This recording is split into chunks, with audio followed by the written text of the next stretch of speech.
আসসালামু আলাইকুম। আমন্ত্রণ বাংলা ভিশন সংবাদে আপনাদের সাথে আছে আমি শাকিলা সোবহান। শুরুতেই বিআরবি কেবল সংবাদ শিরোনাম। নিউজিল্যান্ডের ক্রাইস্টচার্চের কেন্দ্রীয় মসজিদে বন্দুকধারীদের হামলা, নিহত ২৭, আহত অনেকে নিরাপদে ফিরেছেন জুম্মার নামাজ পড়তে যাওয়া বাংলাদেশ ক্রিকেট দলের সদস্যরা।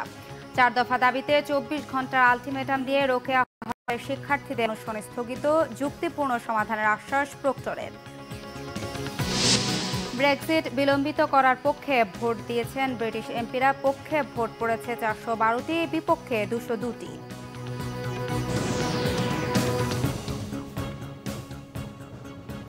দেখছিলেন বিআরবি কেবল সংবাদ শিরোনাম।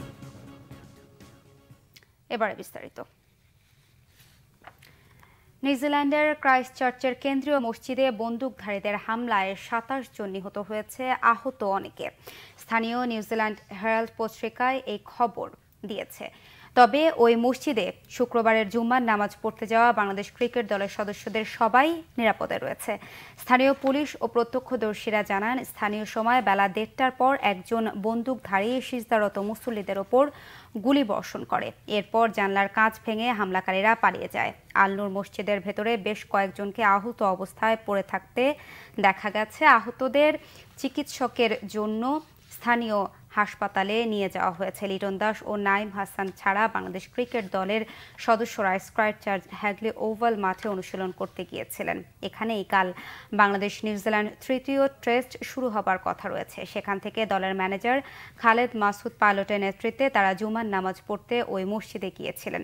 মসজিদে ঢোকার সময় সেখানে সন্ত্রাসী হামলার খবর জানিয়ে তাদের ফিরে যেতে বলা হয়। পরে খেলোয়াড়রা মাঠেই ড্রেসিং রুমে অবস্থান নেন। এক টুইট বার্তায় তামিম ইকবাল ওই ঘটনাকে ভীতিকর অভিজ্ঞতা হিসেবে বর্ণনা করে দলের সবার জন্য দোয়া চেয়েছেন। আতঙ্কিত হয়ে ক্রাইস্টচার্চের ডিন অ্যাভিনিউয়ের আরও একটি মসজিদের মুসল্লিদের নিরাপদে চলে যেতে বলা হয়েছে।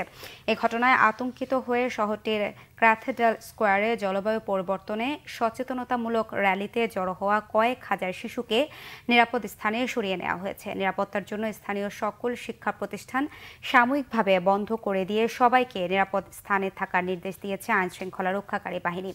ওই এলাকায় সব ধরনের যানবাহন চলাচলও বন্ধ করে দেওয়া হয়েছে। ঢাকা বিশ্ববিদ্যালয়ের রোকেয়া হলের প্রভোস্টের পদ থেকে ডক্টর জিনাত হুদাকে পদত্যাগের ২৪ ঘন্টার আলটিমেটাম দিয়ে গতরাতে অনশন কর্মসূচি স্থগিত করেছেন আন্দোলনরত শিক্ষার্থীরা। বৃহস্পতিবার রাত ৯:৩০টায় শিক্ষার্থীদের অনশন ভাঙাতে সেখানে যান প্রক্টর AK-M রব্বানী ও রোকেয়া হলের প্রভোস্ট ডক্টর জিনাত হুদা। এ সময় ডাকসুর নবনির্বাচিত VP GS সহ অন্যরা উপস্থিত ছিলেন।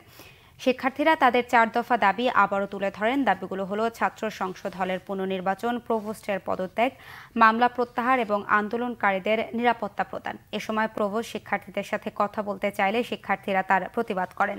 প্রক্টর জানান, শিক্ষার্থীদের দাবিগুলো বিশ্ববিদ্যালয়ের সর্বোচ্চ ফোরামে তোলা হবে। সবকিছুরই যুক্তিপূর্ণ সমাধানের আশ্বাস দেন তিনি। তবে শিক্ষার্থীরা আশ্বস্ত না হতে চাইলে প্রক্টর ও প্রভোস্ট ১০টার দিকে ঘটনাস্থল ত্যাগ করেন। এর কিছুক্ষণ পরেই শিক্ষার্থীরা তাদের হলে ফিরে যান। আন্দোলনকারীরা জানান, শুক্রবারের মধ্যে প্রভোস্টের পদ থেকে ডক্টর জিনাত হুদাকে পদত্যাগ করতে হবে, তা না হলে রোকেয়া হলের শিক্ষার্থীরা আবার রাস্তায় নামবেন। অনশনকারী ৫ শিক্ষার্থীর মধ্যে ২ জন অসুস্থ হয়ে পড়ায় অনশন কর্মসূচি স্থগিত হয়েছে বলেও জানান আন্দোলনের নেতৃত্বদানকারী শিক্ষার্থী মৌসুমী।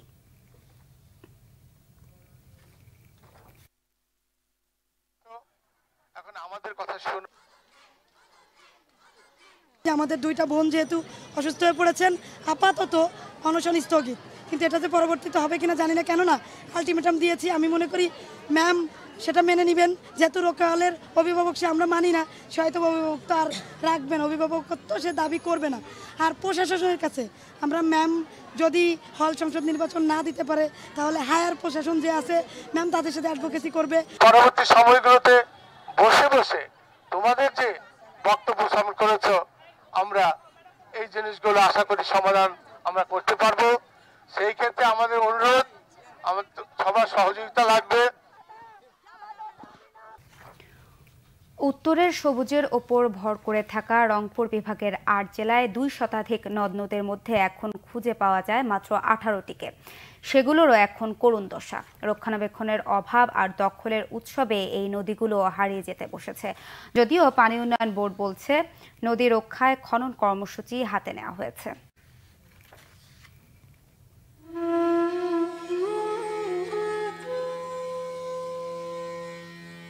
রংপুর বিভাগে প্রকৃত অর্থে এখন আর কোনো খরস্রোতা নদ নদী নেই। তিস্তা, ধরলা, ব্রহ্মপুত্র, করতোয়া অনেক আগে গেছে মরে। শুকনো মৌসুমে পানি শুকিয়ে নদীর বুকে চর জেগে বালুময় প্রান্তরে পরিণত হয়েছে। সোনালী ধানে ভরে উঠবে চারপাশ, থাকবে সবুজের সমারোহ। অবহেলিত এই জনপদের মানুষের পেট ভরবে মাছে ভাতে। এই স্বপ্ন এখন অতীত।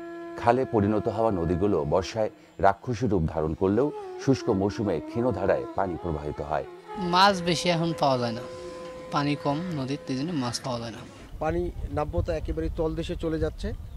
এতে করে নদী কূলবর্তী যে জীব বৈচিত্র্য তা ধীরে ধীরে বিলীন হয়ে যাচ্ছে। এই অঞ্চলের প্রধান কয়েকটি নদীর প্রাণ ভারতে। সেখানেই উত্তরের জীবনরেখা তিস্তার উৎসমুখ। পশ্চিমবঙ্গের জলপাইগুড়ির গজলডোবা বাঁধের এক পাশে টইটুম্বুর পানি, একাধিক বাঁধের বাধা পেরিয়ে আসা স্রোতস্বিনী তিস্তা এখানে এসে স্বাভাবিক গতি হারিয়েছে। তাই নদীকে বাঁচিয়ে রাখতে শুধু খনন নয়, এর ধারাবাহিকতা ধরে রাখার পরামর্শ এই প্রকৌশলীর।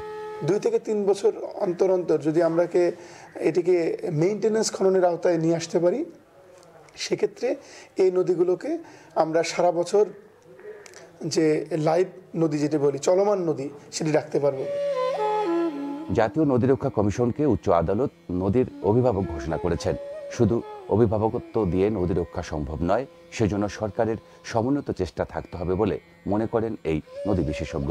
খুব শিগগিরই হয়তো এই নদীগুলো সবই মারা যাবে, তখন কিন্তু এই সবুজ শ্যামল বাংলাদেশ আর এই অর্থনৈতিক উন্নয়নের বাংলাদেশ থাকবে না। চলতি বছরে 70 কোটি টাকা ব্যয়ে রংপুরের 7 নদীর 141 কিলোমিটার এলাকা খনন কাজ শুরু করেছে পানি উন্নয়ন বোর্ড। জুয়েল আহমেদ, বাংলা ভিশন, রংপুর। এবারে আন্তর্জাতিক প্রসঙ্গ। ইউরোপীয় ইউনিয়ন থেকে ব্রিটেনের বিচ্ছেদ, ব্রেক্সিট বিলম্বিত করার পক্ষে ভোট দিয়েছেন ব্রিটিশ এমপিরা। বৃহস্পতিবার হওয়া ভোটাভুটিতে ইউরোপীয় ইউনিয়ন এখনই না ছাড়ার পক্ষে রায় দিয়েছেন 412 জন এমপি। বিপক্ষে ভোট দিয়েছেন 202 জন। এর ফলে আগের পরিকল্পনা অনুযায়ী আগামী 29 মার্চ ইইউ থেকে ব্রিটেনের বেরিয়ে যাওয়ার সম্ভাবনা কমে যাচ্ছে। এর আগে গত 12 মার্চ সমঝোতার ভিত্তিতে ইইউ এর সঙ্গে বিচ্ছেদ কার্যকর করতে প্রধানমন্ত্রী থেরেসা মে যে চুক্তি সম্পাদনার প্রস্তাব দিয়েছিলেন, ব্রিটিশ এমপিরা তা প্রত্যাখ্যান করেন। ব্রিটিশ পার্লামেন্টে ভোটাভুটিতে 312 জন এমপি প্রস্তাবের বিপক্ষে ভোট দেন, পক্ষে ভোট দেন 308 জন।